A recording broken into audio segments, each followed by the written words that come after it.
Père, quand nous acclamons, c'est pour t'élever, t'adorer.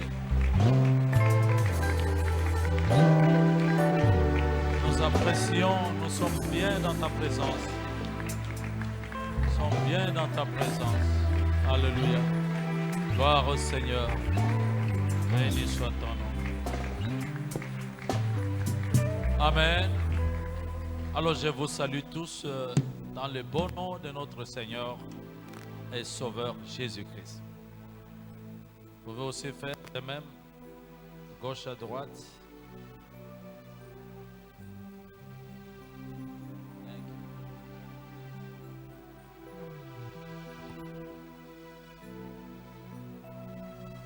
Vous pouvez aussi garder la position debout et prendre votre Bible dans l'évangile de Jean chapitre 9.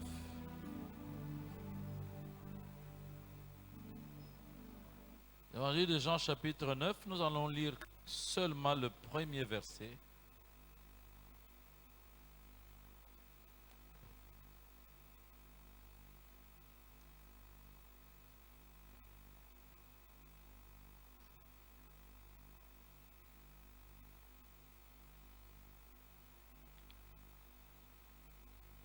Jean 9, verset 1er, Jésus vit en passant un homme aveugle de naissance.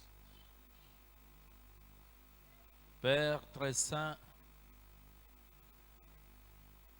dans ta présence, nous pouvons venir à vide, mais nous ne repartons jamais à vide parce que tu rassasies nos âmes. Tu nous parles, tu nous bénis, tu nous éclaires, tu nous montres la voie. Et nous sommes en train de croître dans tes parvis par ta parole. Au nom de Jésus. Amen.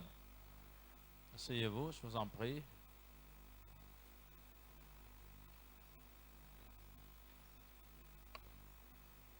Le thème d'aujourd'hui, je l'intitule « La puissance du regard d'amour de Christ ». Je reprends la puissance du regard d'amour de Christ. Nous savons, chers amis, que nous sommes dans un thème, le thème général pour nous en 2022, c'est « Marcher dans l'amour ». Marcher dans l'amour. Puisqu'il est dit marcher dans l'amour, il s'agit pour nous non seulement de parler, d'enseigner, mais de mettre en pratique cet amour.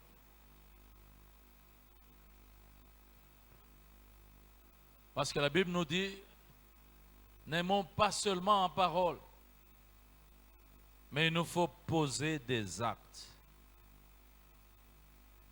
J'ai dit, l'amour ici, c'est l'amour de Christ. Puisque je peux faire une mise au point déjà dès le départ en ce qui concerne le mot amour. Je crois qu'on peut trouver 3 sortes d'amour.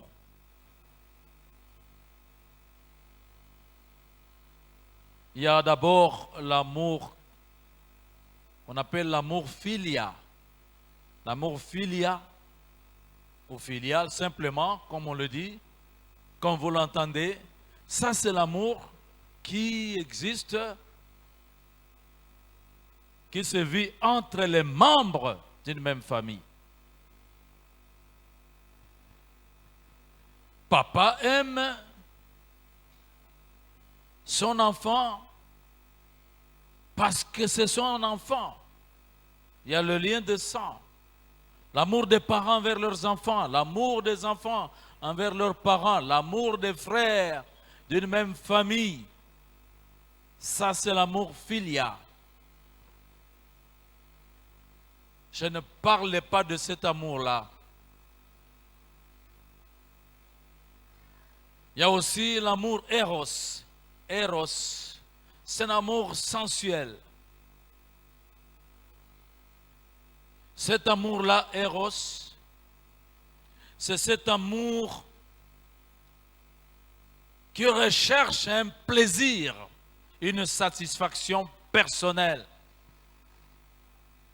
On aime parce qu'on vise un intérêt de sa propre satisfaction physique, sensuelle. Donc c'est là que nous voyons, nous retrouvons les impudicités, les adultères et tout ça. Et parfois ce qui se dit, je t'aime, mais en fait, je t'aime, je vise quelque chose pour ma propre satisfaction. L'amour Eros, il ne s'agit pas de cet amour-là, mais plutôt de cette troisième sorte d'amour, s'appelle l'amour agapé. L'amour agapé. L'amour agapé, nous pouvons retrouver le sens de cet amour dans les paroles de Christ. Nous sommes dans l'évangile de Jean, chapitre 15, verset 13.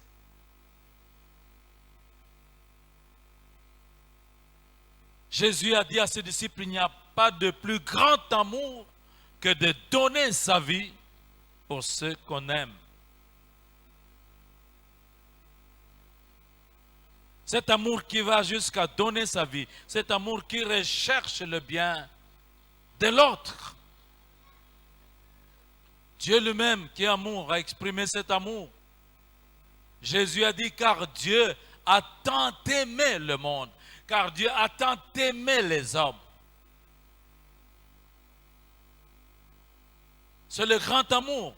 Parce qu'il a tant aimé le monde, il a dû donner son Fils unique, afin que quiconque croit en lui ne périsse point, mais qu'il ait la vie éternelle. Vous voyez, c'est un amour qui vise le salut de l'autre, la vie éternelle, le bonheur de l'autre. C'est de cet amour qu'il s'agit, cet amour qui aime Dieu, cet amour envers les gens qui sont perdus. On les aime dans le but de les amener au salut. C'est l'amour, nous avons dit, entre frères, sœurs, dans l'église. Jésus a dit, aimez-vous les uns les autres comme je vous ai aimés. C'est cet amour que nous avons décrit qui va jusqu'à aimer ses ennemis, à leur accorder le pardon,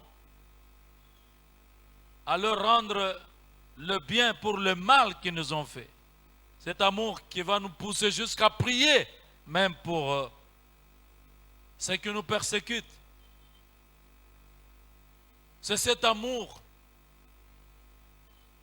qui aime les démunis, les pauvres, les rejetés.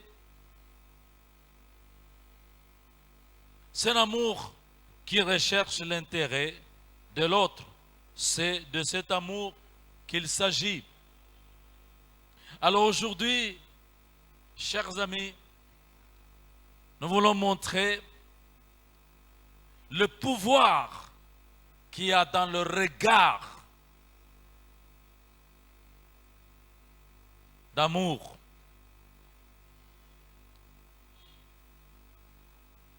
Il y a un pouvoir, ces yeux-là, vous savez, ces yeux-là, par votre regard, on peut déjà savoir ce qui est en vous. On peut avoir une idée sur ce qui est en vous. Le regard parle. Le regard exprime ce qui est en nous. Vous savez, on peut voir un regard plein de haine. Ça se voit.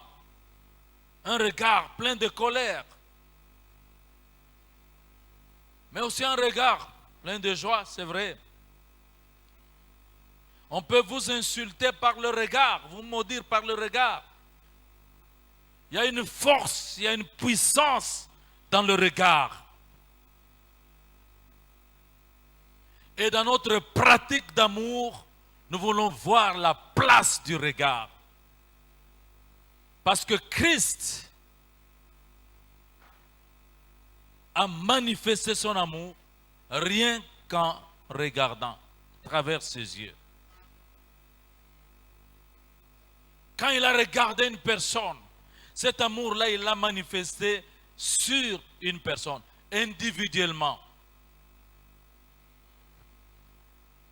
Nous venons de voir dans ce texte que nous avons pris,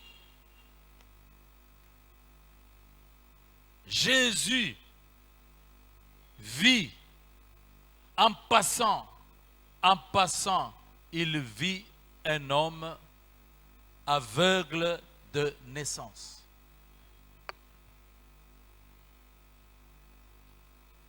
Nous savons la mission, le ministère de Jésus-Christ.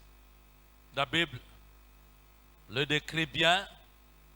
Actes chapitre 10, verset 38.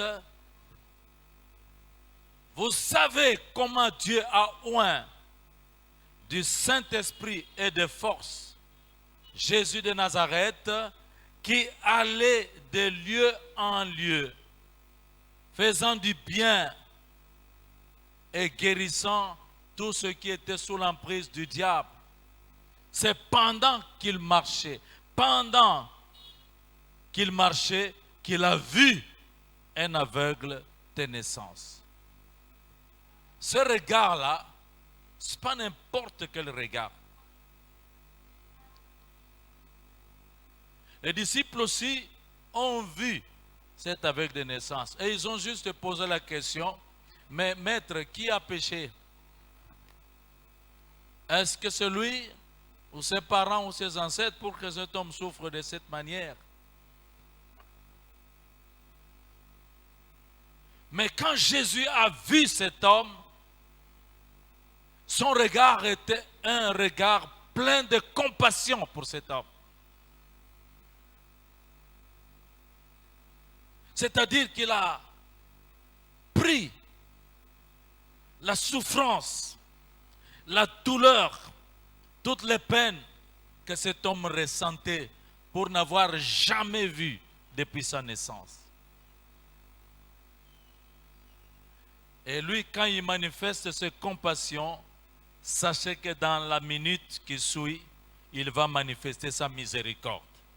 C'est pourquoi on l'appelle Dieu compatissant et miséricordieux. Et nous connaissons la suite. Tout de suite, là il a dit à ses disciples, non,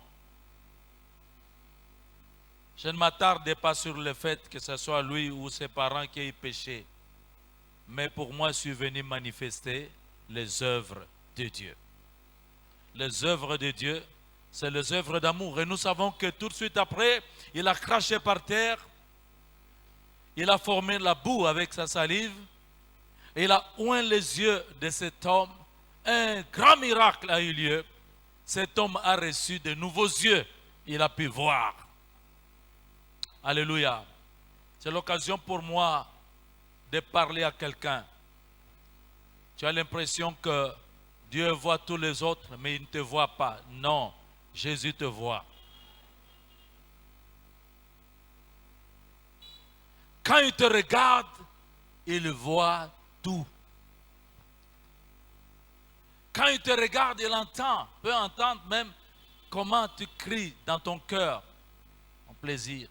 Tu n'es pas oublié, mon ami. Tu n'es pas oublié.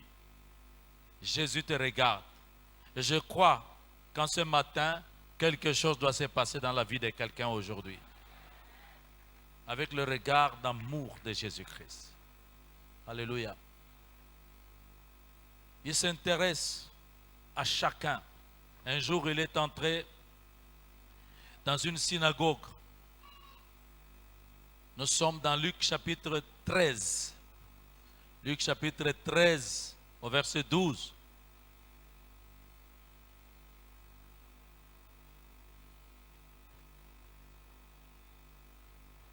Et puisqu'il allait de lieu en lieu, mais Jésus de Nazareth avait l'habitude d'entrer aussi dans les synagogues.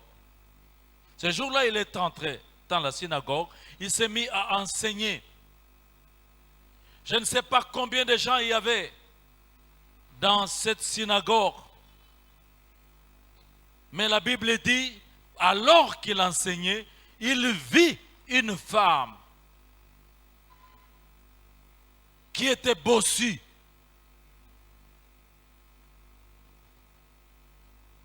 Depuis 18 ans. Cette femme, je suis certain qu'elle avait l'habitude de fréquenter la synagogue. Les chefs de la synagogue, les enseignants, les pharisiens, c'est pas les scribes, voyaient aussi cette femme. Les autres aussi la voyaient comme un membre de l'Église. Mais je suis en train de vous dire que quand le Seigneur Jésus-Christ a vu cette femme, il l'a regardée avec amour, plein de compassion. Mais lui, alors que les gens voyaient une femme bossue, lui, il a vu une femme liée. Une femme liée par Satan, enchaînée par Satan pendant 18 ans. C'est ça le regard du Seigneur. Et immédiatement, il a dit à cette femme, femme, sois délivrée de ton infirmité. À l'instant même,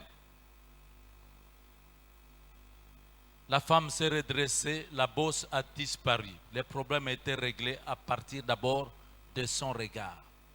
Est-ce que quelqu'un entend? Nous sommes dans l'église, dans le temple.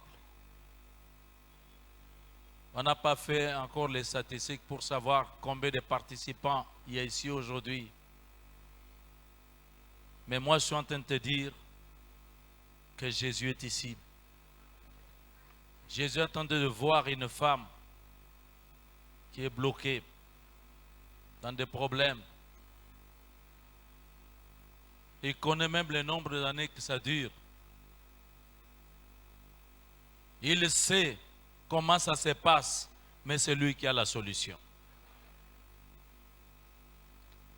Le Seigneur est en train de voir un homme avec quelque chose en lui. Peut-être une infirmité, un problème, je ne sais pas, une maladie, mais quelque chose qui empêche l'épanouissement, le bonheur de cet homme.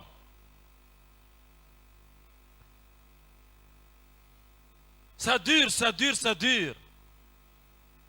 Mais je me tiens là pour te dire que le regard de Jésus est sur toi. Quelqu'un t'a battu au-dedans de lui. La Bible nous dit qu'il entend les cris du malheureux. Quand lui regarde un malheureux, il voit les problèmes et il veut les résoudre. Ce jour-là, parce que lui a vu la chaîne de Satan, il a brisé cette chaîne. C'était fini. Je vous dis qu'aujourd'hui, il y a des chaînes qui vont être brisées. Parce que le regard compatissant de notre Seigneur Jésus-Christ est sur toi. Jésus-Christ est le même hier, aujourd'hui et éternellement. Il t'aime, mon ami. Ne dis pas, Seigneur, ne me vois-tu pas? Il te voit, il te regarde. Pas comme ta famille te regarde, mais comme lui seul se voit. Et parfois dans le regard de quelqu'un, on peut lire la souffrance. On peut lire la souffrance. On peut lire la tristesse. Jésus est venu pour que tu reçoives la joie. Est-ce qu'on peut acclamer pour ce Dieu? Alléluia. Il s'intéresse à toi, à chacun de nous.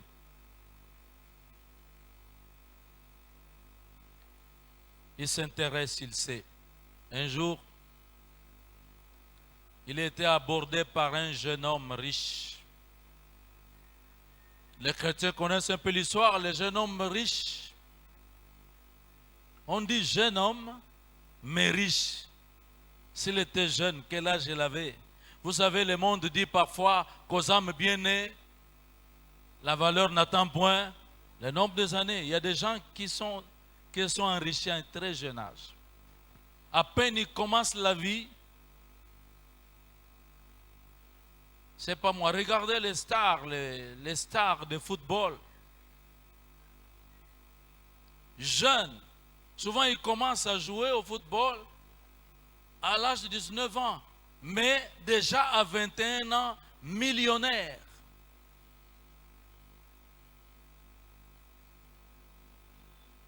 Vous connaissez, pour ceux qui suivent le sport, les gens comme les Mbappé, comme tout ce qu'on cite là, écoutez leur âge.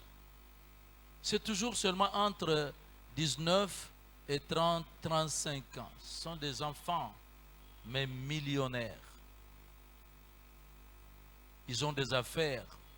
Il y en a un qui a des hôtels. Ils ont des avions privés. Ce jeune homme-là, je ne sais pas ce qu'il avait. Peut-être un chef d'entreprise, il était bien, apparemment. Mais il lui manquait quelque chose. Est-ce que vous me comprenez? Ne jugez pas par les apparences. Les gens ont des problèmes. Tu peux les envier. L'argent, ils ont tout, mais ils sont malheureux. Il y a des intellectuels qui sont malheureux. Il y a des sages de ce siècle qui sont malheureux. Celui-là, il est allé à Jésus. Maître, que dois-je faire pour hériter de la vie éternelle? Il lui manquait ça. Ce qui m'intéresse, c'est vrai, Jésus lui a dit, tu connais les commandements?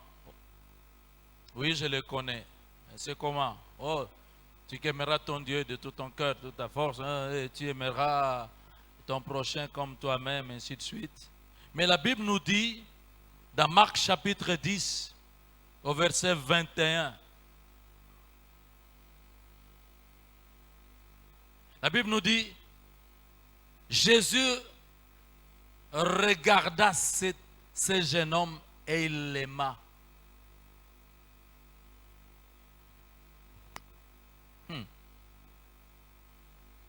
Quand les gens regardaient ce jeune homme, ils étaient dans l'admiration. Ils voulaient le prendre comme modèle. Mais il n'était pas un modèle. Mais quand Jésus l'a regardé, il n'a pas regardé ses richesses, mais il a regardé son âme. Le regard de Jésus, c'est un regard qui aime l'âme. Vous voyez? Un regard qui aime le salut de l'âme.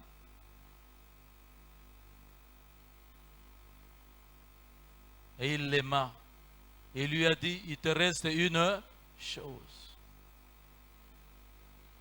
Jésus sait, notre Seigneur sait, quand il te regarde, qu'il te reste quelque chose. Quelqu'un pourrait expérimenter la vraie paix que Dieu donne si seulement c'est quelque chose qui reste là. Quelqu'un peut le voir et régler le problème. Il l'a aimé. C'est l'amour de Christ dont je parle ici. Il l'a aimé. Oh mon Dieu. Maintenant, s'il vous plaît, le regard compatissant de Christ n'est pas seulement parfois sur les individus, mais ce regard est parfois sur toute une foule. Ce regard peut être sur une famille, sur un clan, sur une ville, sur un quartier, sur une nation. Comment Dieu regarde notre nation? Parce que nous avons un regard sur notre nation. Quand nous regardons sur notre nation, nous disons des choses tellement négatives. Sans espoir. Il y a des familles, quand vous les regardez, parfois vous avez l'impression que ça marche. Il y a des familles malheureuses. Mais j'ai une bonne nouvelle aujourd'hui. Le regard du Seigneur est sur vous. Matthieu chapitre 9, versets 36 à 38.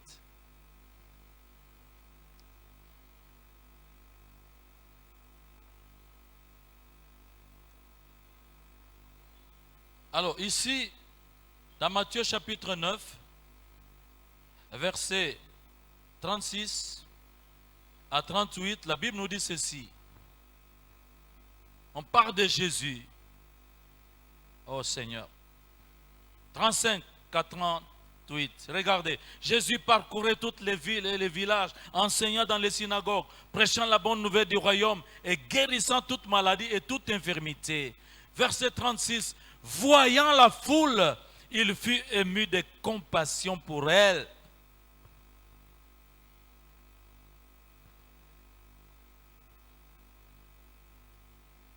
Regardez comment Jésus voit la foule. Est-ce que c'est comme ça aussi que tous les pasteurs que nous sommes, les leaders, les bishops, quelle est notre réaction quand nous voyons la foule?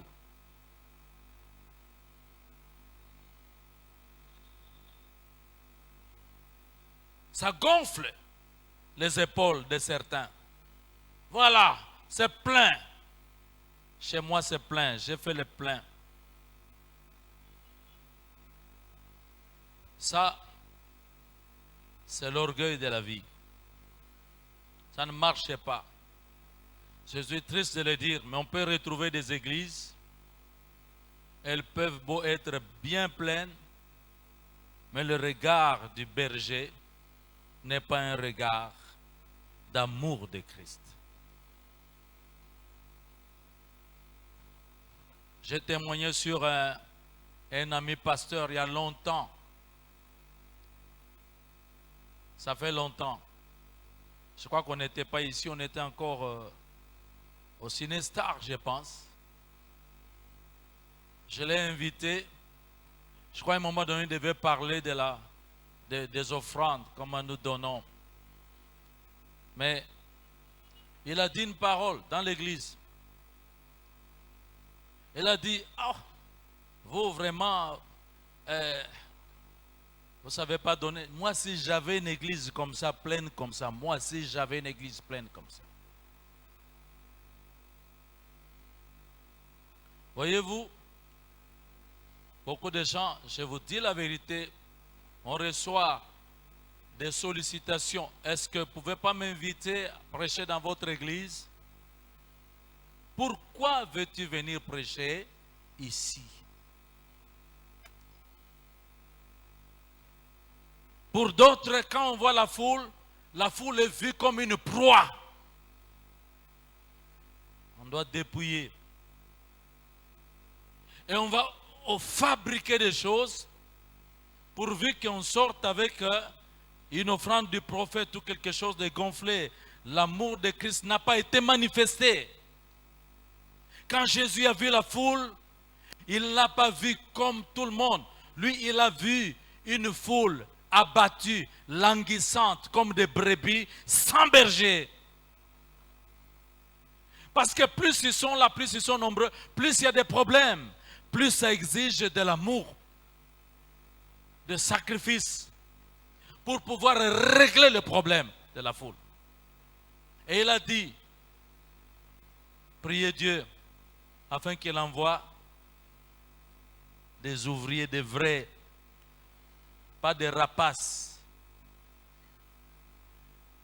Pas des rapaces. Chers amis, je sais qu'il a dit là où 2 ou 3 sont assemblés, à mon nom je suis là. Je sais qu'il est avec nous. Je sais qu'il est avec nous. Et que son regard est sur cette foule. Et c'est comme s'il disait, Mbambi, qu'est-ce que tu ressens quand c'est plein? Qu'est-ce que tu ressens?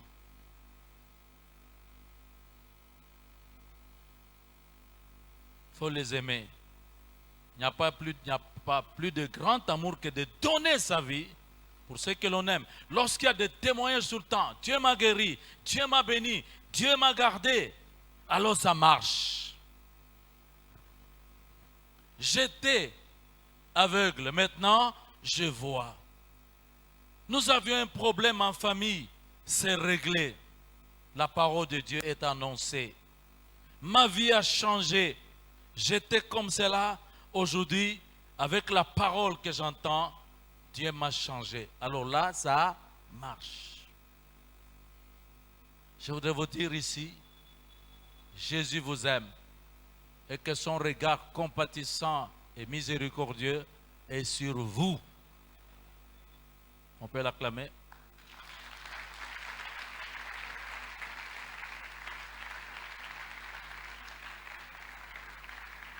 Le pouvoir du regard d'amour de Christ. Il y a un pouvoir. Je voudrais dire que cet amour-là, cet amour que Jésus avait en lui, il l'a sémé, il l'a placé aussi dans ses enfants. Cet amour, il l'a placé aussi dans son peuple, dans ses disciples. Et il attend que nous marchions dans cet amour-là. Dieu, je vous dis, Dieu, c'est un Dieu qui, depuis le commencement, a toujours voulu que les hommes qu'il a créés voient comme lui voit. Dieu a toujours voulu que ses enfants puissent regarder comme lui voudrait que nous regardions. Depuis le commencement, vous savez, Adam et Ève, à leur création, ils voyaient comme Dieu. Et ils voyaient comme Dieu voulait qu'ils voient. Tout a été gâché le jour où ils ont désobéi. Satan est arrivé. Il leur a dit, est-ce que Dieu a-t-il réellement dit, ne mangez pas de ce fruit-là? Non. Au contraire, si vous mangez de ce fruit-là, vos yeux vont s'ouvrir. Malheureusement, c'est ce jour-là, quand ils ont mangé le fruit, qu'ils sont devenus aveugles spirituellement. Ils ne pouvaient plus voir la gloire de Dieu. Tous les problèmes sont arrivés. Mes amis, le péché aveugle, la désobéissance aveugle.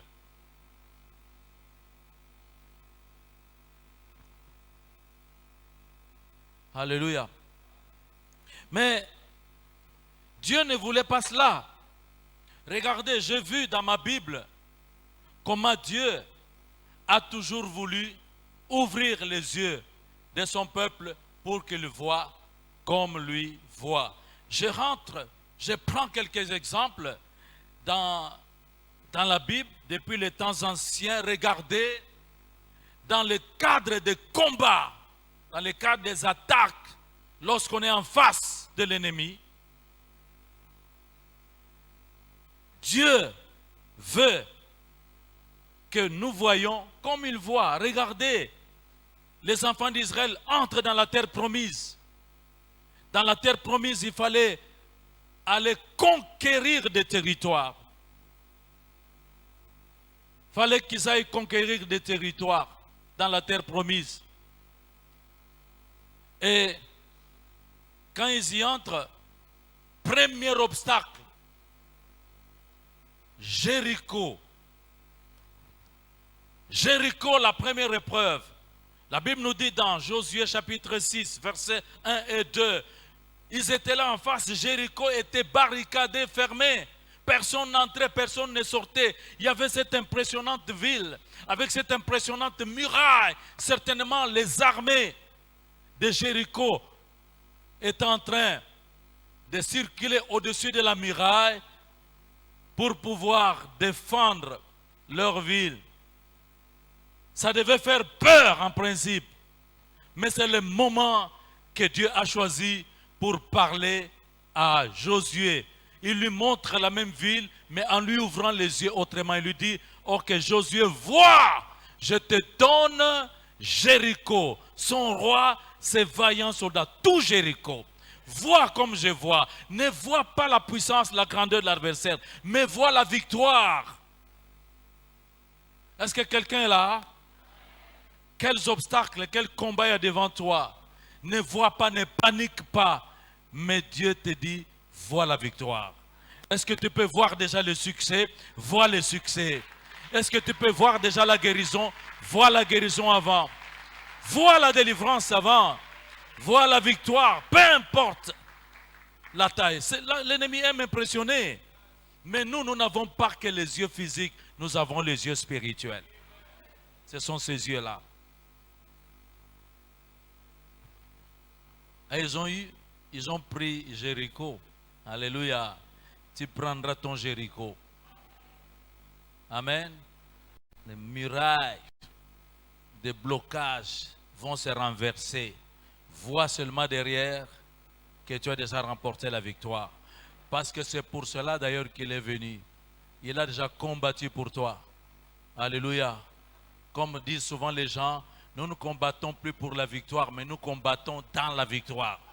Donc nous voyons la victoire avant la guerre et même pendant la guerre, pendant le combat. Quelqu'un tue dans le combat, voit la victoire. Maintenant. Et c'est ça qui va s'accomplir. Il a démontré, il l'a fait. Je crois qu'il y a une autre histoire dans 2 Rois au chapitre 6.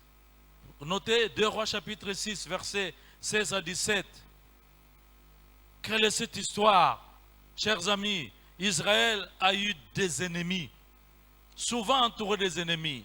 Les Syriens, ils avaient l'habitude de persécuter Israël, d'attaquer. Mais à un moment donné, ça ne marchait plus.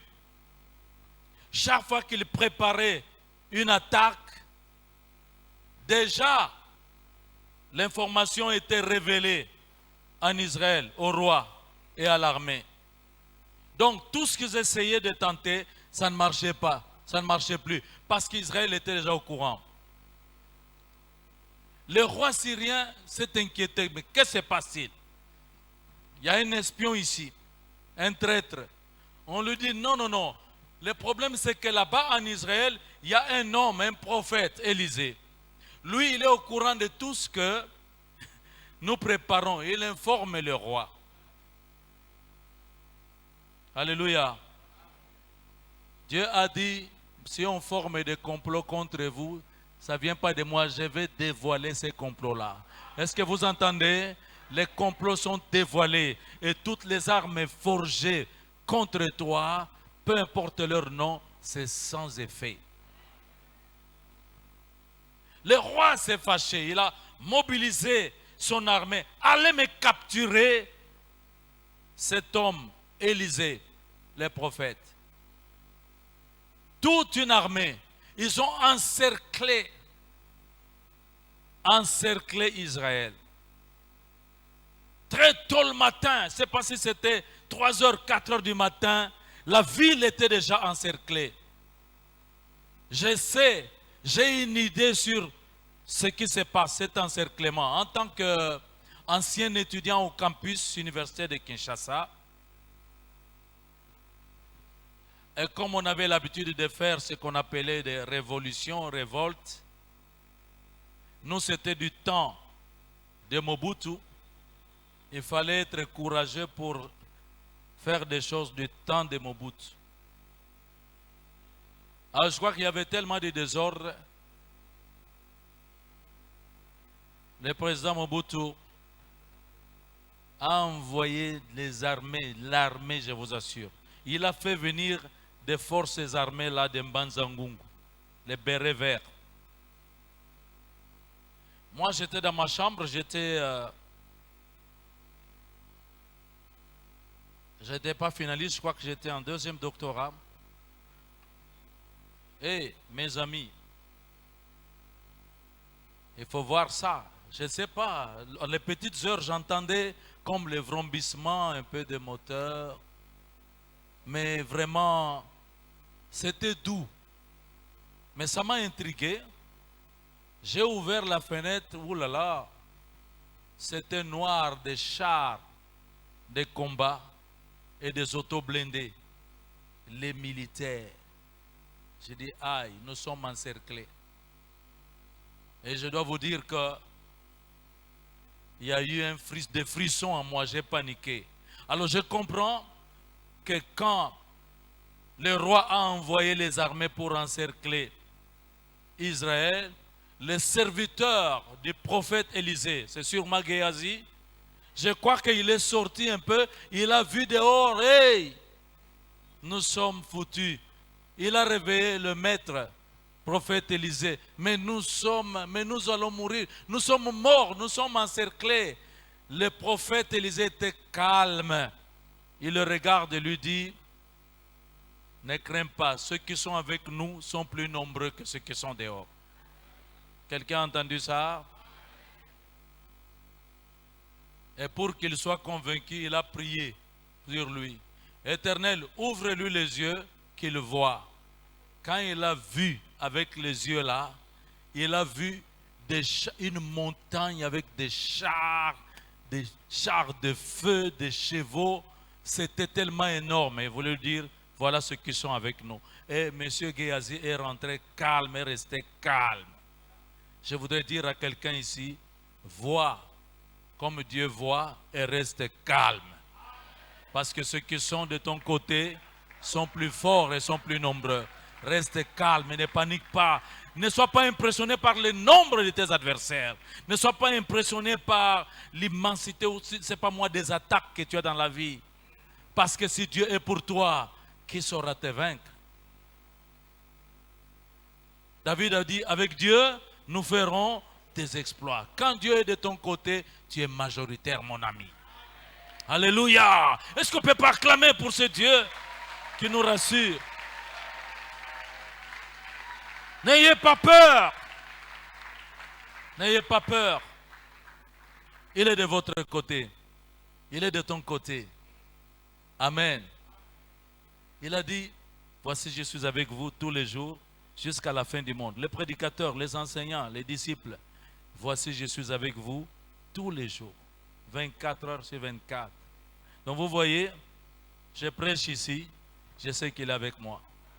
Donc si tu veux m'attaquer comme ça va aller de son côté, il va broyer ça. Celui qui veut t'attaquer, il va tomber entre les mains du Dieu vivant, qui est le feu dévorant. Est-ce que ce n'est pas une assurance ça? Ouvrez vos yeux et voyez comme Dieu voit. Alléluia. Dieu veut que ses enfants voient comme il voit. Le diable, avec son péché, avec tout, est venu vouloir faire trop actionner les yeux du vieil homme, de la chair. Ça ne marchait pas. Amen. C'est pourquoi, quand Jésus est venu, il ouvrait les yeux des aveugles. Vous vous êtes déjà posé la question, pourquoi est-ce que Jésus ouvrait les yeux des aveugles?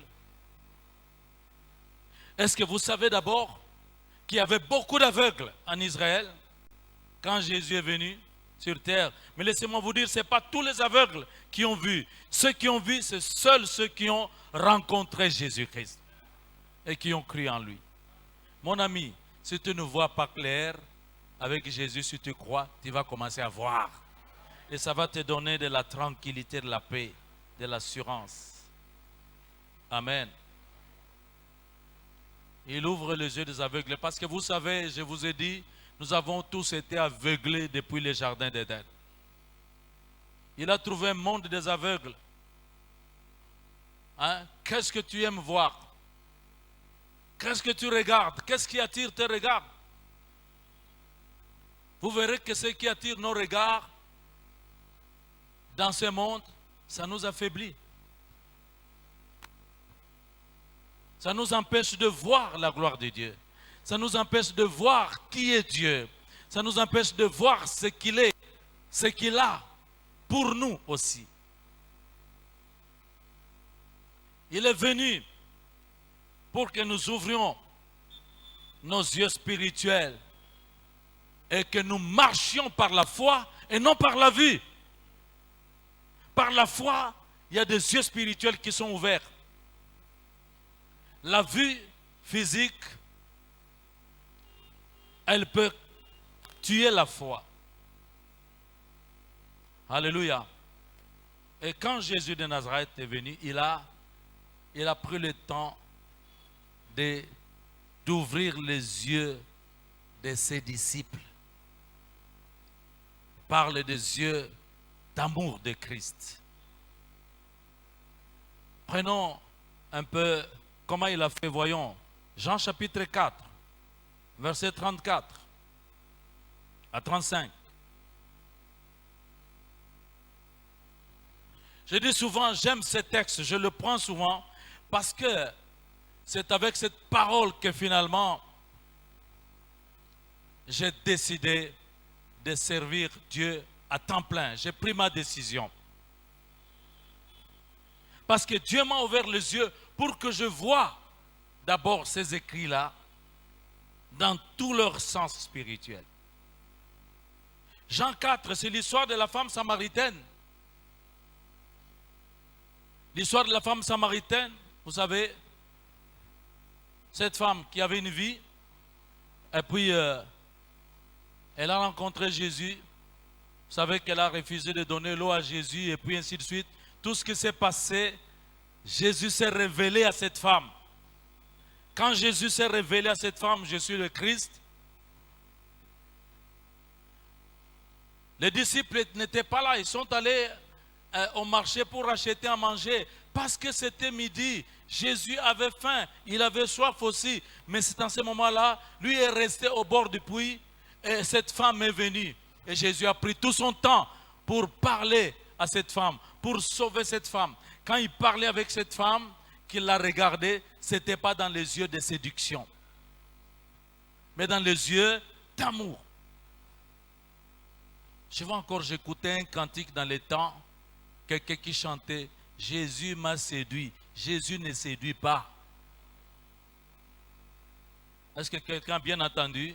Jésus ne séduit pas.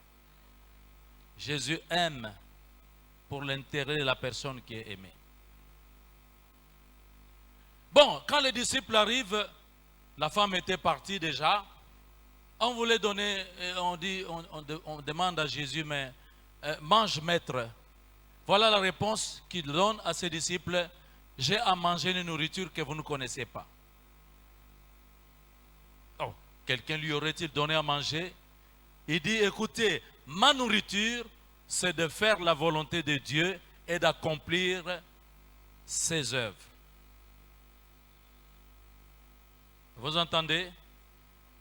C'est-à-dire, ce que je viens de faire, me soucier du salut de cette femme, c'est ça ma nourriture tous les jours. Et puis, verset 35, c'est là que nous sommes. Il leur dit à ses disciples, pourquoi dites-vous qu'il y a encore 4 mois avant la moisson? 4 mois à attendre encore avant la moisson. Et pourtant, moi, je vous dis, levez les yeux et regardez les champs qui déjà blanchissent pour la moisson. Ils étaient où? Ils étaient au bord du puits, à Sichar. Ils voyaient ce qu'ils voyaient, mais Jésus leur dit maintenant, ouvrez les yeux, regardez ce que je veux que vous voyez. Regardez cette foule de gens qui ont besoin d'entendre la bonne nouvelle du salut. Voyez le monde avec mes yeux. Ne voyez pas avec vos yeux. Quand avec mes yeux, vous allez voir les besoins des gens qui vous entourent. Ouvrez les yeux, regardez autour de vous. Il y a des gens qui sont déjà mûrs. Les cœurs sont disposés déjà pour donner leur vie à Jésus-Christ, être sauvés. Regardez autour de vous, là où vous allez, à l'école, à l'université, au travail, dans les affaires. Regardez autour de vous dans les quartiers, les champs blanchissent. Voyez comme je vois.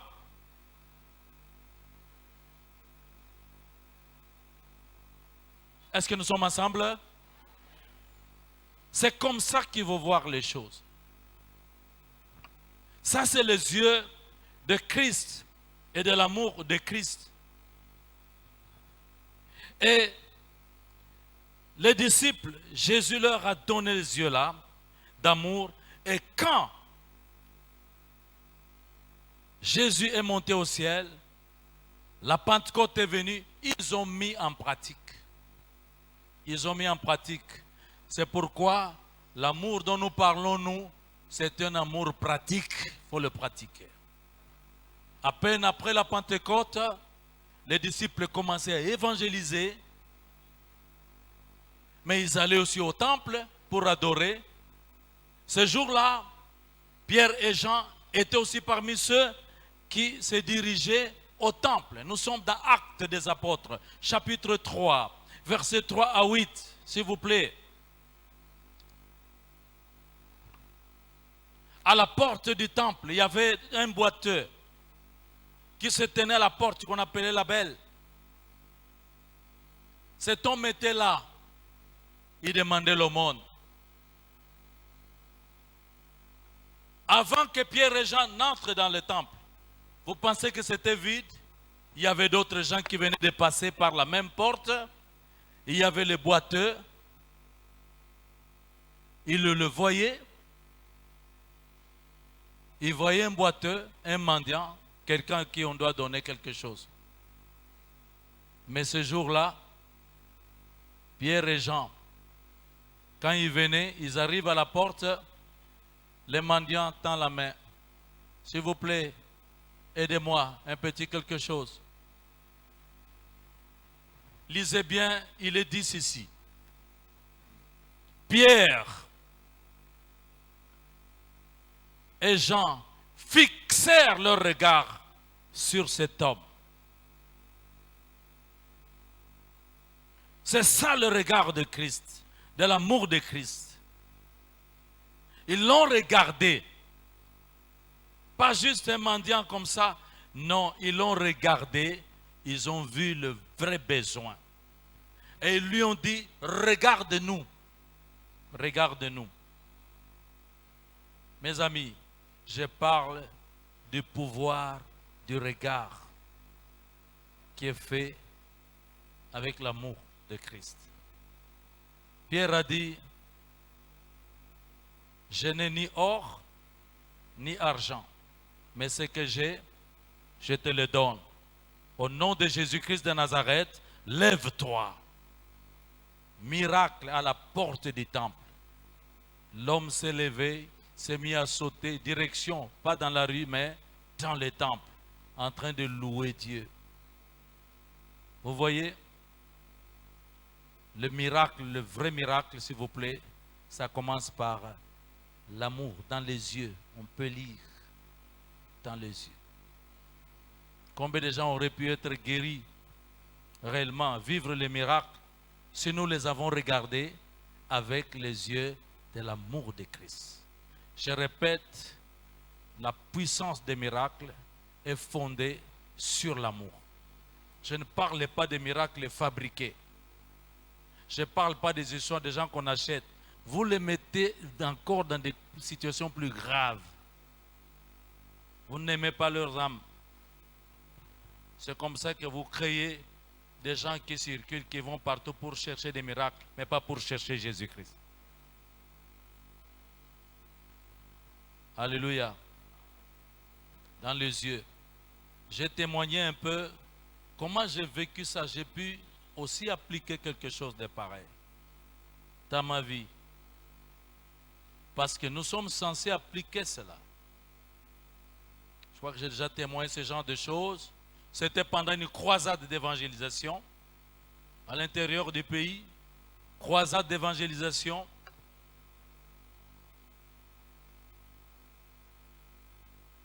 Il y avait beaucoup de choses.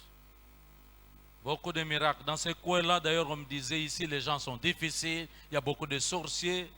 Mais justement, là où il y a beaucoup de sorciers, beaucoup de magiciens, c'est là encore qu'il y a plus un grand besoin de l'évangile, de l'amour de Christ. Et mes amis, en pleine croisade, pendant le temps de prière, une jeune fille s'est approchée alors que j'ai prié pour les malades.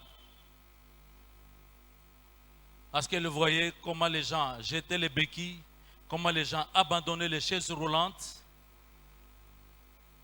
Elle est venue se présenter devant moi avec des larmes aux yeux. Écoutez comment elle parle. Pleurer, dit, mais qu'est-ce que je fais pour souffrir ainsi? Quel péché j'ai commis pour souffrir de cette manière? Pourquoi? Parce qu'elle avait des béquilles, les jambes presque pas, parce qu'elle avait des chaussures orthopédiques. 21 ans, elle n'avait jamais marché d'elle-même. Donc, et on la connaissait dans ces environs de l'hôpital, parce qu'il y avait un grand hôpital à côté du stade où il y avait la campagne. Je vous dis, moi j'ai béni Dieu parce que moi, mes larmes, il y en avait aussi, mais n'a pas vu ça. Parce que je vous dis, la compassion vous fait pleurer.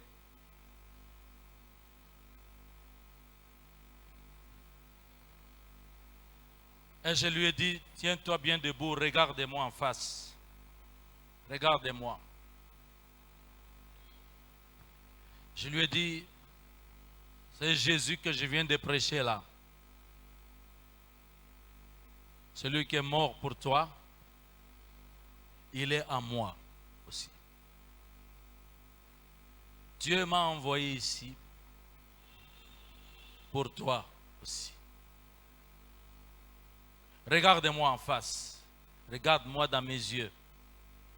Allez, laisse tomber une de tes béquilles. Elle a vite, laissé tomber une béquille. Mais elle voulait déjà essayer de marcher. Elle a failli trébucher. Je l'ai retenue. Je vous dis que tout ça, il y avait toute cette foule-là de gens qui regardaient. Et donc, quand il trébuche, les gens crient « Oh !»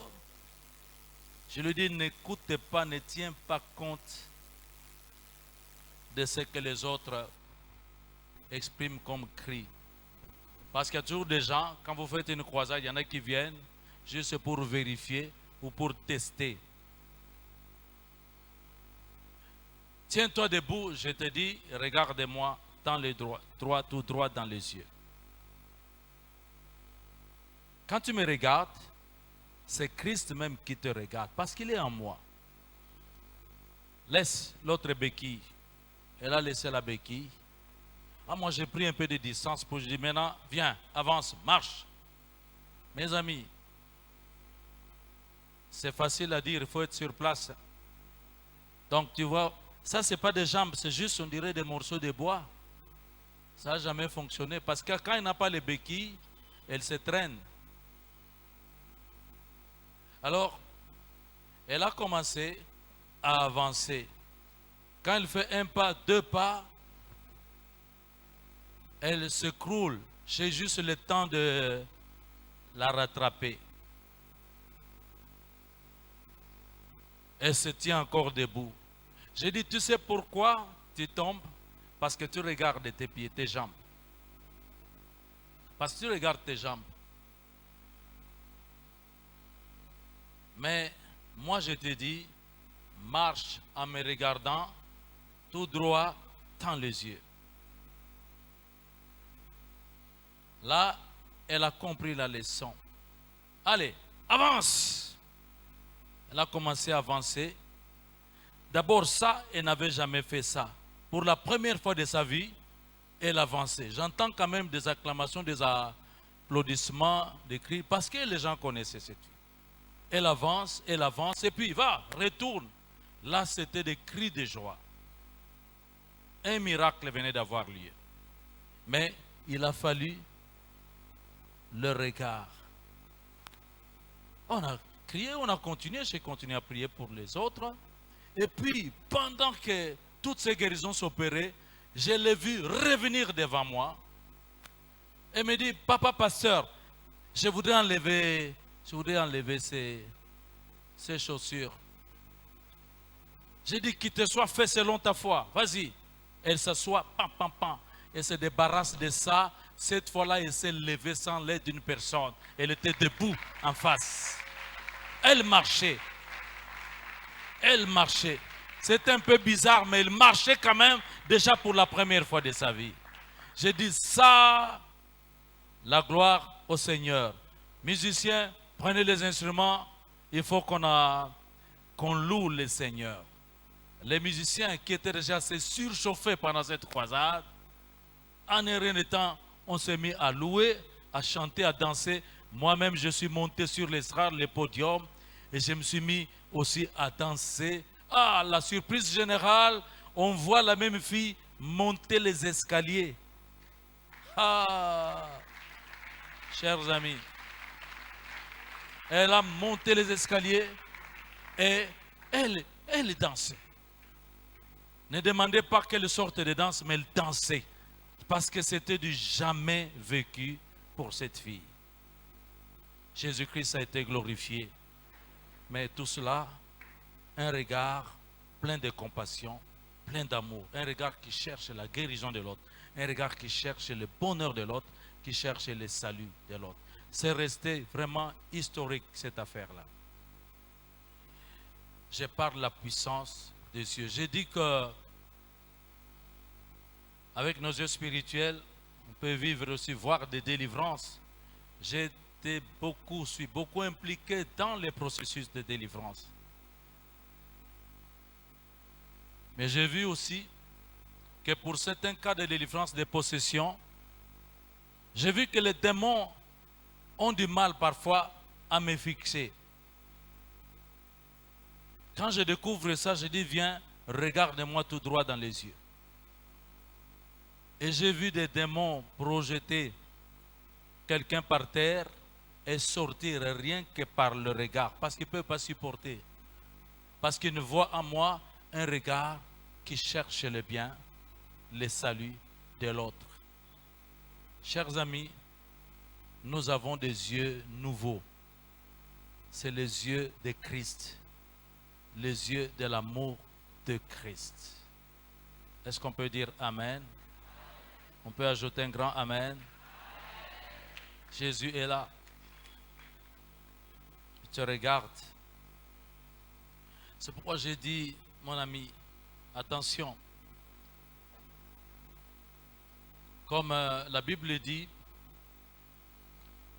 nos membres qui étaient pour l'iniquité doivent être des membres pour la justice. Nos yeux pour la justice, pour le salut des autres. Nos mains, nos pieds pour la justice. J'ai posé la question, qu'est-ce qui attire ton regard? Parce que tu es seulement le résultat de ce que tu regardes beaucoup. Même ton langage, ton caractère, tes réactions vont être les résultats de ce que tu regardes avec passion. Et combien de temps passes-tu à regarder cela? C'est passé à la télévision, dans les tablettes, au téléphone. Ça anéantit la puissance du témoignage de Jésus-Christ, de l'amour. Alléluia. Aujourd'hui, nous prierons, nous allons prier pour que nous mettions en pratique cet amour de Christ au travers de nos yeux. Au travers de nos yeux. Alors, c'est pourquoi, chers amis, je voudrais prier. J'ai dit, je vais prier. J'ai dit que j'ai fini la parole, je vais prier.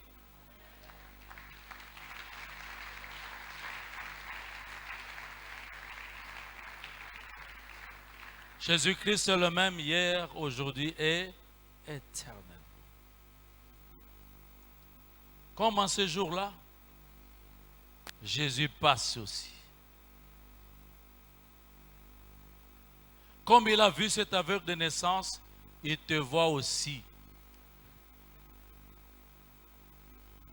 Aujourd'hui, il faut que quelque chose qui est venu toute ta vie, depuis ta naissance, qui a duré toute ta vie. Il y a des gens qui ont des problèmes qui datent depuis la naissance, ils sont grandis avec.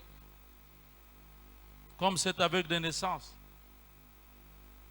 Je voudrais prier pour toi, mon ami, parce que le Dieu que j'annonce est capable de te donner même de nouveaux organes. Est-ce que vous entendez? Il a donné de nouveaux yeux. C'est un créateur. Il peut recréer quelque chose de nouveau. Je suis en train de t'inviter, toi qui te dis, c'est vrai, toute ma vie, je ne sais pas vivre, voir le bonheur de Dieu à cause peut-être d'une infirmité, je ne sais pas, quelque chose. Je te demande de te lever parce qu'aujourd'hui, Jésus te voit. Jésus te voit. Lève-toi simplement là où tu es. Je vais prier.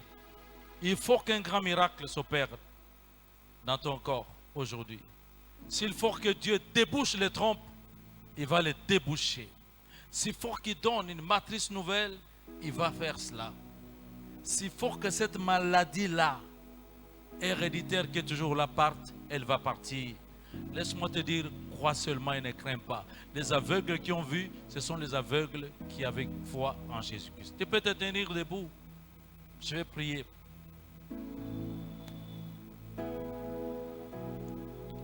Aujourd'hui, comme en ce jour-là, c'était dans la synagogue, comme aujourd'hui dans le temple. Mon ami, ne pense pas que Dieu s'intéresse seulement à la foule comme ça. Jésus s'intéresse à toi. Il a vu cette femme qui était bossue depuis 18 ans.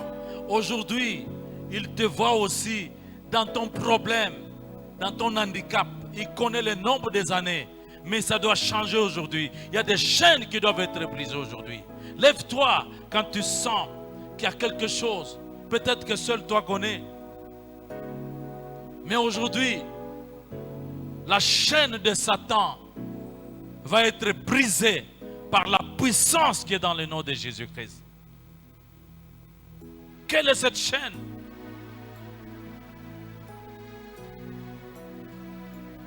Quel est ce blocage? Aujourd'hui, les anges de Dieu vont dérouler cette chaîne, elle est jetée ailleurs. Alléluia. Oh Jésus. Il voit ce qui te manque. Il voit ce que ta famille ne voit pas. Il voit ce que tes amis ne voient pas. Mais il vient avec la solution.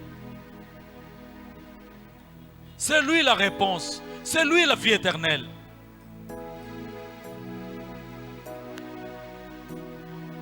Même quand il s'agirait d'un célibat ou d'une stérilité, c'est la même chose. Tiens-toi debout. Je prie. Père Céleste. Quel jour. Quel jour. Merci pour ta main, Seigneur. Mais tu as créé l'homme par ta main. Merci de toucher.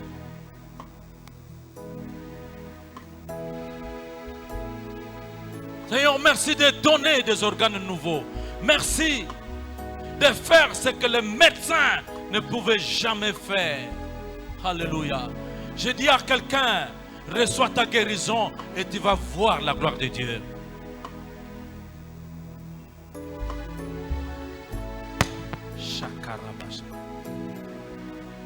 Au moment où j'ai prié, Dieu te donne ce qui manquait dans ta vie, même dans ton corps. Tu n'oublieras jamais cette date. Retiens-la bien. Il y a la vie d'un homme qui est en train de changer maintenant. Je ne sais pas si je parle à quelqu'un, certainement. Comme dans cette synagogue, je te dis de la part du Seigneur, femme, sois délivrée de ton infirmité.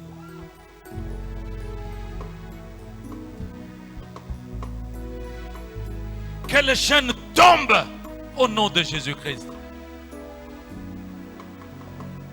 Les enfants de Dieu ne sont pas appelés à être esclaves ou liés par quoi que ce soit.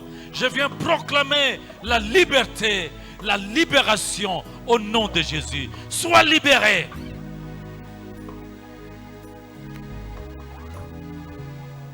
On ne parlera plus de ce chômage. On ne parlera plus de cette misère diabolique. J'annonce un vrai miracle. Ce que les gens n'attendaient pas. Ce que les gens n'espéraient plus. Et peut-être même toi-même. Et mon ami, retiens ce moment. Je te demande de saisir cela. Parce qu'aujourd'hui, Dieu s'est intéressé à toi. Il te connaît. Il t'a vu naître. Il t'a vu grandir. Il sait dont tu as besoin. Allez, reçois ta réponse, son miracle au nom de Jésus. Wow. Les yeux de l'amour du Seigneur sont braqués sur toi. L'amour de Dieu répandu aujourd'hui dans cette salle. Et l'on saura que ce Dieu-là est le véritable. Et qu'il est vivant, qu'il est sensible. Et merci pour tous ces miracles qui se passent. Il y a une consolation telle que tu n'as jamais eue. Quand il essuie tes larmes, il règle le problème. Il est en train d'annuler ce deuil-là, c'est fini. Oh, Jesus. Alléluia. Levez bien les mains, nous allons prier. Répétez après moi. Seigneur Jésus, je veux voir comme toi. Je veux voir comme tu vois.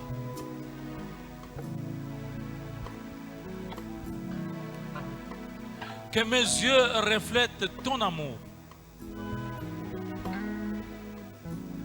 pour les autres, pour ta parole.